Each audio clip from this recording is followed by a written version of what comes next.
Coucou les beautiful, aujourd'hui on se retrouve pour une deuxième vidéo sur le thème de l'alimentation, l'état d'esprit, l'état de santé, etc. Je suis avec donc Ferdinand. Salut. C'est la deuxième fois que tu viens sur ma chaîne. VIP comme on disait. Oui, c'est ça. Et du coup ta chaîne c'est Ceci n'est pas une chaîne, donc peut-être que vous le connaissez déjà, je ne sais pas. Et déjà pour commencer, quel est ton parcours alimentaire, ton évolution alimentaire Alors ça a beaucoup changé. Quand j'étais gamin, je me rappelle que même si mes parents adoraient cuisiner par exemple, on mangeait quand même beaucoup de surgelés, des trucs comme ça, parce que mes deux parents travaillaient. Ouais. Et même je me rappelle aussi qu'il y a des moments, alors c'est juste un souvenir que j'ai, mais mon repas à midi c'était un sachet de Haribo avec un coca, tu vois. D'accord. Les bonbons là. Les bonbons. D'accord. Mais c'est pas tes parents qui te C'est pas laissé. mes parents. D'accord, oui, parce que là tu m'as fait peur. Non, quand même pas. D'accord. Non, quand même pas. Mais oui, il y avait le McDo, il y avait vraiment tout ça, et j'avais aucune conscience par rapport à l'alimentation. Je ne me posais pas de questions, et voilà, mon truc c'était d'acheter, ça n'existe plus je crois maintenant, les boîtes de vin de chicken nuggets au McDo. Ah d'accord. Tu vois, oui. c'était... Voilà, je bouffais tout seul quoi. D'accord. Et après j'ai eu notamment aussi le sport. Pour arriver au sport, pour prendre 10 kilos, pendant... Prendre 10 kilos. Bah oui, dans le rugby il faut prendre Oui. du poids. Donc qu'est-ce que j'ai fait? J'étais à la fac, j'ai mangé normalement, mais j'ai toujours acheté un bol, voire deux bols de plus que ce que je pouvais manger, pour me forcer à prendre du poids. En plus, il y a eu des protéines pour le sport aussi, pour prendre de la musculature, voire des régimes hyper protéinés où tu démarres le petit-déj avec poulet, des œufs, la totale. Voilà. D'accord. Donc voilà mon histoire. Oui. Alors maintenant, docteur, vous pouvez m'analyser. Non. Et c'est vrai qu'aujourd'hui, depuis quelques années maintenant, mais plus par rapport à l'écoute de mon corps et de prendre conscience que finalement j'avais des douleurs, notamment à l'estomac. Oui, voilà, dès que j'appuyais, là, j'avais vraiment des douleurs. Et là, j'ai commencé à vraiment changer, à tester des choses et à diminuer. Bon, la viande, j'en achète plus et j'en mange de temps en temps quand je suis invité, voilà, pour des occasions particulières. Les produits laitiers, notamment de vache, j'en prends plus du tout. Oui. Le gluten, j'ai pratiquement arrêté, sauf quand je suis invité ou voilà, par moment, voilà, il y a des choses aussi. J'adore le pain, donc c'est vraiment un challenge pour moi. Le sucre, donc tout ce qui est bonbons et tout ça, j'en mange plus. Le café, j'ai quelques excitants qui sont toujours là. Le café, j'aime bien un peu de sucre dedans, mais pas de sucre blanc, voilà, donc raffiné. Et ce que je fais attention aussi, c'est vraiment de plus en plus, ou tout le temps si je peux, c'est bio, c'est-à-dire vraiment enlever tous les pesticides, tout ce qu'il peut y avoir qui est d'après moi vraiment mauvais pour la santé. Ça c'est l'historique. Ça fait du chemin déjà, c'est bien. Est-ce que tu as des objectifs précis de te dire par exemple dans tant d'années idéalement j'aimerais être complètement végétarien ou complètement vegan ou pas manger, plus manger en tout cas tel type de truc ou ce genre de choses?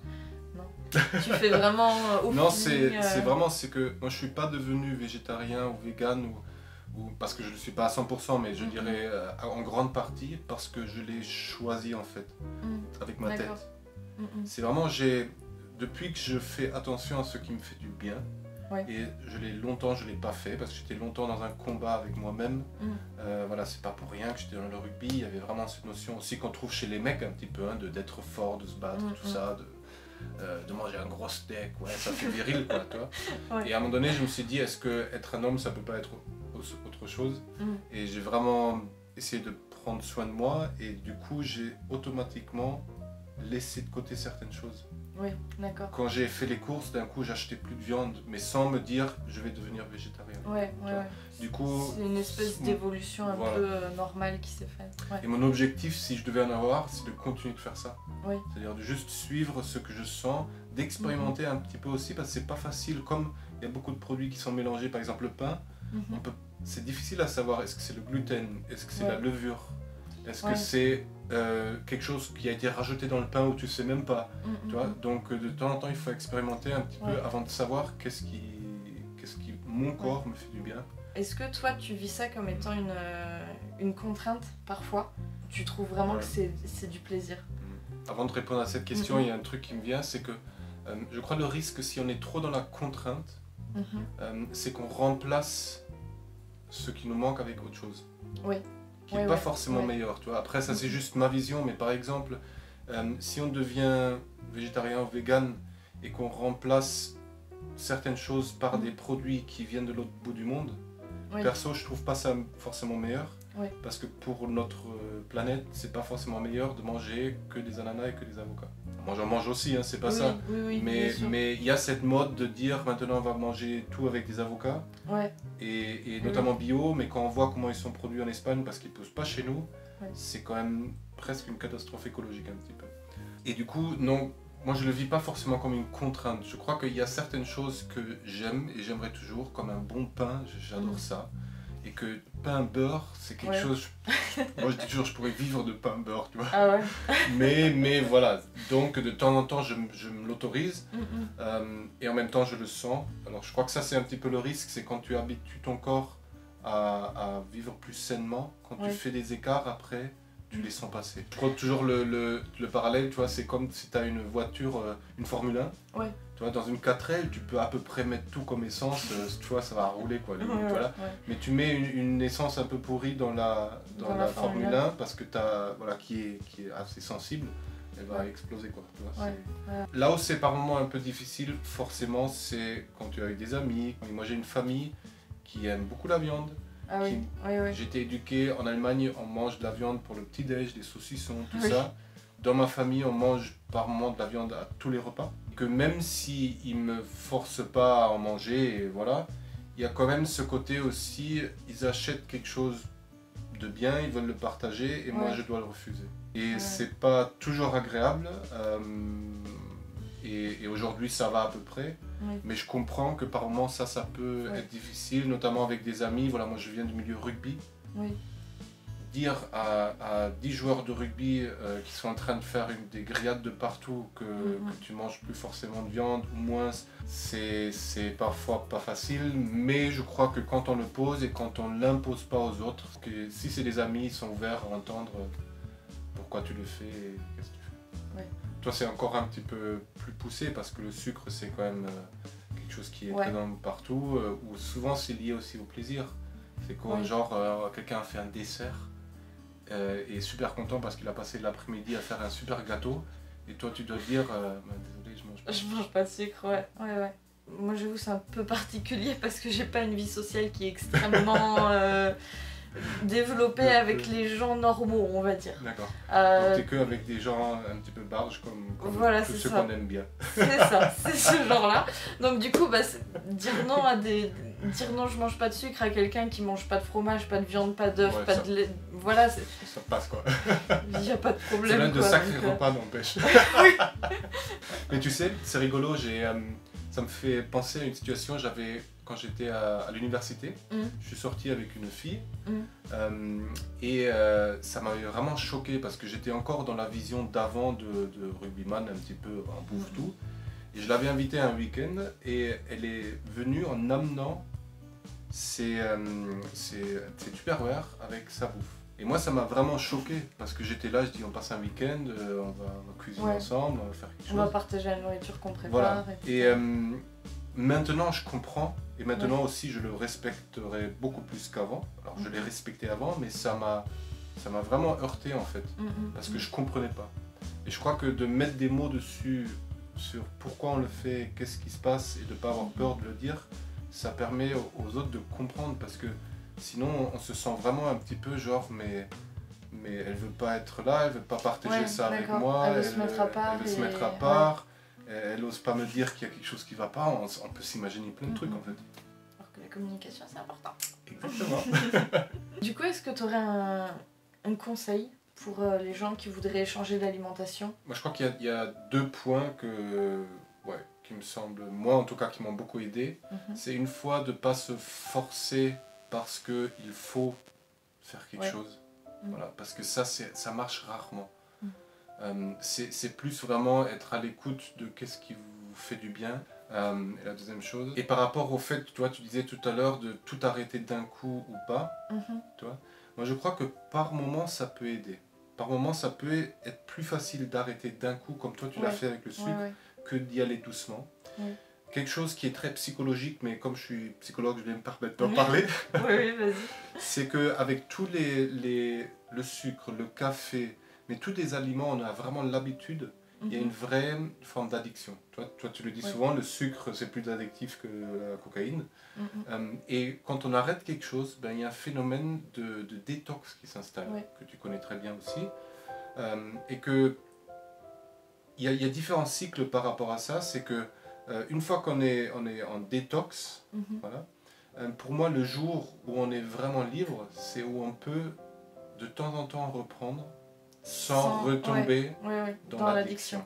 Il y en a certains qui peut-être y arriveront rapidement, d'autres jamais. Avec des addictions très fortes, c'est extrêmement dur de faire ça. Pour moi, retomber dans l'addiction, c'est là où je perds ma liberté parce que c'est le produit qui prend le dessus, le sucre qui prend le dessus sur ma vie. Est-ce que tu as vu un changement dans ton état d'esprit qui est lié vraiment à un changement alimentaire et non pas l'inverse? Moi, il y a un truc qui est flagrant, c'est le pain et le gluten. C'est que quand j'en mange, au bout de 2-3 heures, je suis fatigué. Je suis fatigué au point de devoir dormir un quart d'heure. Et ça, je l'ai vraiment remarqué. Et comme quand je le fais pas ou plus, j'ai beaucoup plus d'énergie tout au long de la journée et j'ai même pas plus besoin de sieste.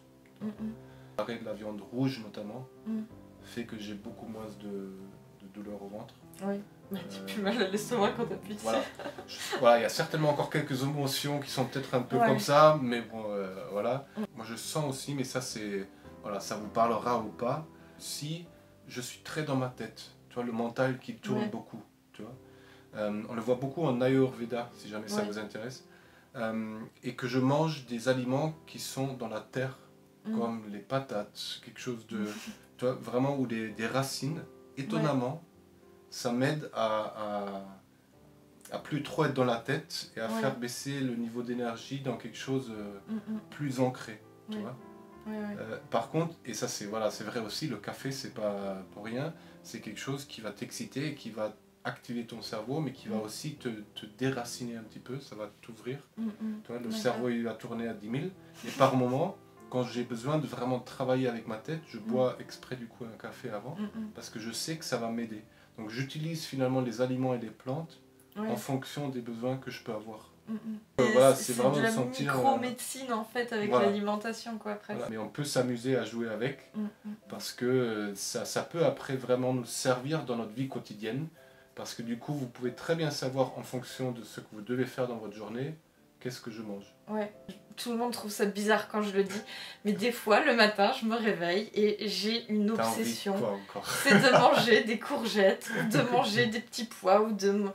Moi ça m'étonne pas du tout. Tu vois, je dirais même, tu vois, ce que je trouve très intéressant, parce que ça on ne l'a pas encore dit, c'est que moi je crois que la nature elle est très très bien faite. Je crois qu'on ignore 99% de pourquoi la nature elle est comme elle est. Et que si certains aliments sont de saison, c'est pour une bonne raison. Tu vois, et qu'on est tous connectés, et du coup que si on mange les aliments de saison, ça va nous faire du bien. Les tomates en hiver, je trouve ça une aberration parce que ça refroidit le corps, ça va pas du tout. Nous on le fait quand même, et du coup on se rend compte que les gens ils tombent malades. Tu vois. Il y a des choses comme ça à respecter, et du coup tu vois, toi cet automatisme que tu as, que tu te réveilles, que tu sens qu'il y a besoin de se reconnecter aussi par le corps à la saison, ça ne m'étonne pas du tout. Donc, moi je fais de plus en plus comme ça en fait, tu vois, de pas juger qu'est-ce qu'il faudrait que je mange parce que c'est midi ou soir, et juste de rentrer dans ma cuisine et de sentir à l'intuition un petit peu qu'est-ce qui m'appelle. Tu vois, et de temps en temps je fais comme ça, je prends le bol, je dis non, ça je sais pas pourquoi mais j'ai envie de ça. Et redécouvrir cette intuition, j'ai l'impression que c'est le plus guérisseur qui puisse être, parce que et c'est différent de j'ai envie de sucre. Oui, c'est ça que j'allais te demander justement. Il n'y a pas ce côté impulsif du coup derrière, compulsif, stress et tout ça. Parce que c'est facile. Bon, ça m'a pris pas mal de temps à sentir la différence, hein, parce que de temps en temps on croit alors que Oui, oui. Voilà. Mais c'est rarement un bol de sucre ou le 3e café qui sont de l'intuition, quoi. C'est plus... Ça, c'est sûr. Est-ce que tu ressens une espèce de pression un peu sociale vis-à-vis de il faudrait manger ça, il faut pas manger ça? Alors, personnellement, je la sens plus, ou je crois que je l'ai jamais senti. Je l'ai, comme j'ai dit tout à l'heure, senti un petit peu dans la famille. Dans la génération de mes parents, il y a ce côté, on fait plaisir à l'autre par l'alimentation. C'est-à-dire quand il y a de bons repas, on partage l'amour en fait. Ouais. Et que quand tu refuses, c'est un petit peu dire non, moi j'accepte pas ton amour. Et ça, ça a été, je le sentais en tout cas comme ça, et que par moments c'était pas facile. Après, je crois que la société essaye de mettre la pression. Oui, il peut y avoir des pressions, mais faites-vous confiance, quoi.